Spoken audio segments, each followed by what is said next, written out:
Hi, my name's Phil. I like talking about politics, and in this video I like to discuss how various contenders to replace Boris Johnson have been attempting to persuade us of their credentials.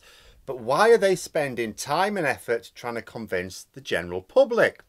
Well, it's because to become the next Tory leader, never mind policies, there is one argument that they need to win. Just one. But first, if you'd like to be notified of daily news and politics, please subscribe to the channel and click the bell notification icon. So the terms of the leadership contest haven't been set yet. In fact, we don't even know who all the runners and riders are. There's only I think 5 confirmed as far as I can tell, but campaigning is already underway. Rishi Sunak announced his candidacy yesterday, came as no surprise. He registered a website to form the focal point of his campaign last December, and it's quite clear he entered Parliament with this specific goal in mind. He's been getting ready for this for a while. So have others. Some names have popped up that are surprising. Kemi Badenoch, an obscure former junior minister, has entered the race, even written an article for The Times. She starts off by attacking what she calls platitudes and empty rhetoric.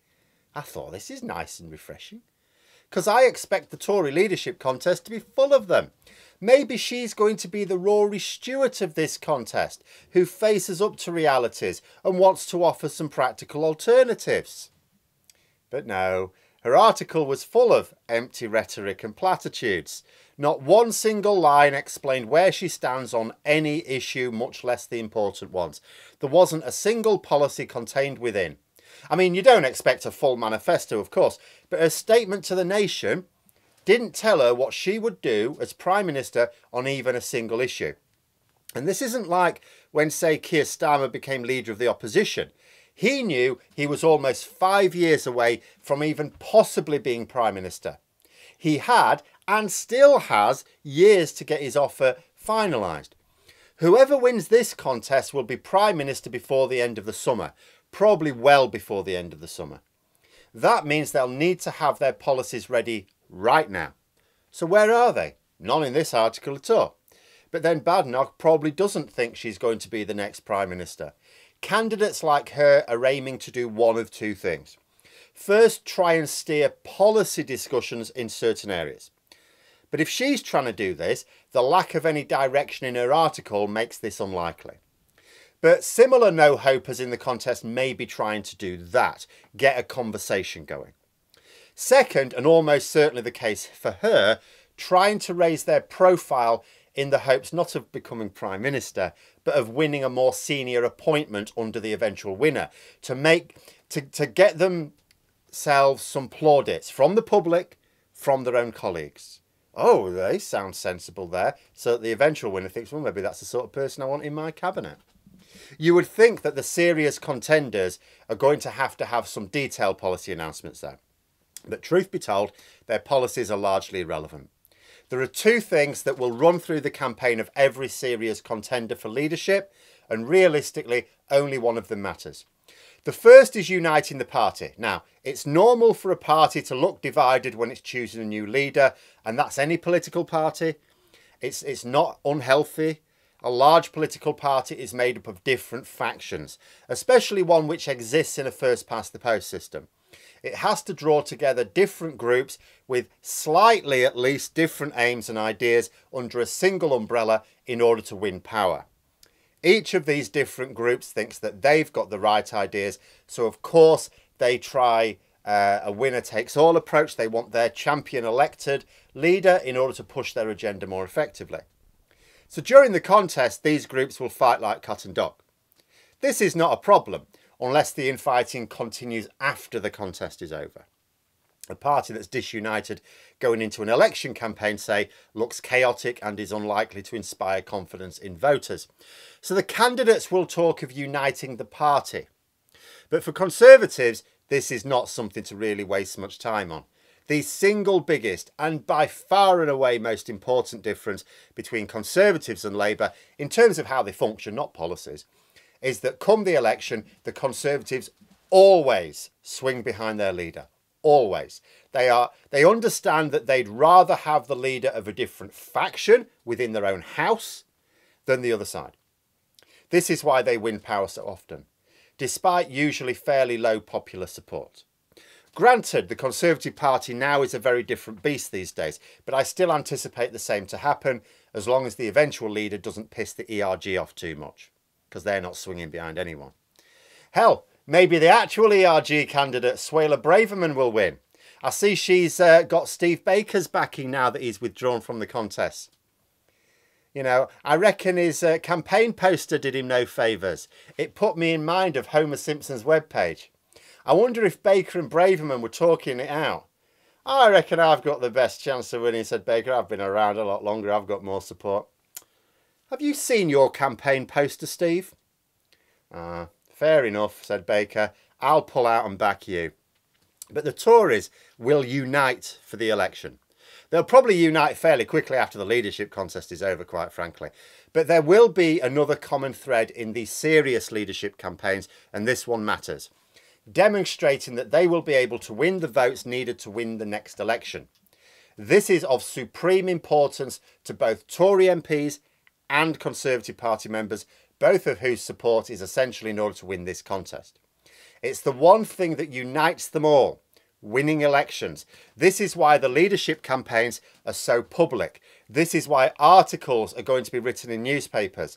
Sure, that's also a route to getting messages to party members as well, but they actually need to appeal to the general public, even though the general public will not be voting on the winner. Right now, pollsters are conducting polls of public opinion of various challengers and possible challengers.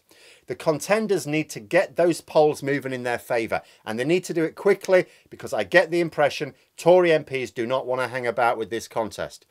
They need to demonstrate to both their Tory MP colleagues and the wider membership that they can get through to the public. It's actually the most important part of their strategy, and all of them have a mountain to climb here. Consider why Boris Johnson survived for so long when previous prime ministers who would have been out on their arse for a tenth of what he'd done. It wasn't because he was a great political escapologist. He's both politically and tactically naive. It's not because he's loved in his party. Tory MPs famously have little to no regard for him. He was a useful tool to win the election in 2019 and get us out of the EU in order to rescue the Tory party. Didn't even do that. The reason he survived is because there were no obvious candidates to replace him.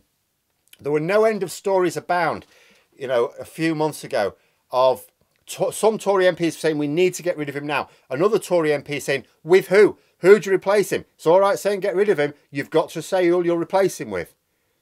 You know, if Johnson's crown had slipped earlier in 2020, they may have removed him much more quickly because Rishi Sunak looked like he was popular with the people.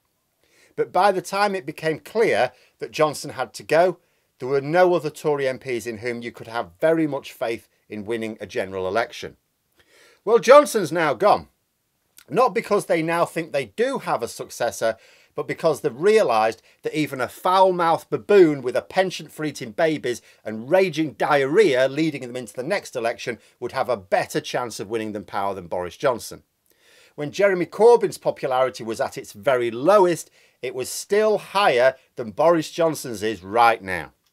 To the question, but who do we replace him with, which is what got Johnson through the confidence vote a month ago, the answer suddenly became literally anybody. But the question now has to be answered more seriously. Who do they replace him with? The answer now is whoever has the best chance of winning the votes they need. And that will mean paying close attention to the opinion polls. If you look at the polls from yesterday, Ben Wallace is the most popular in a sense. He's also the one who has the higher approval rating than Keir Starmer, crucially, the only one. But this is based on a very small proportion of people because 65% had no opinion of him at all.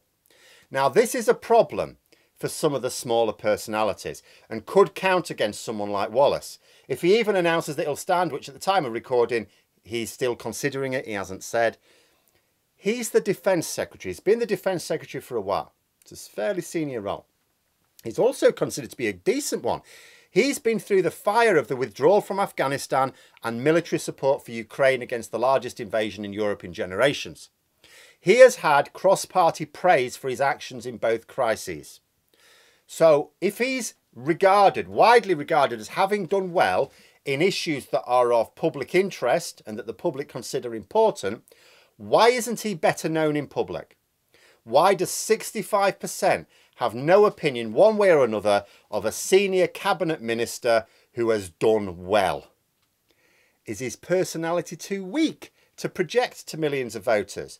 Would they perhaps go for Sunak, who has a lower approval rating, but not much worse than Starmer's at the moment, but based on a much larger proportion of positive views one way or another? There are way fewer people saying they've got no view one way or the other. You know, how Tory MPs, most of whom have got no mathematical aptitude at all, choose to interpret the polls is up to them. But I guarantee that for many Tory MPs and party members, they will form the most crucial aspect of their decision-making process. Because one thing that Conservatives understand, it doesn't matter what your policies are if you're not in power to implement them.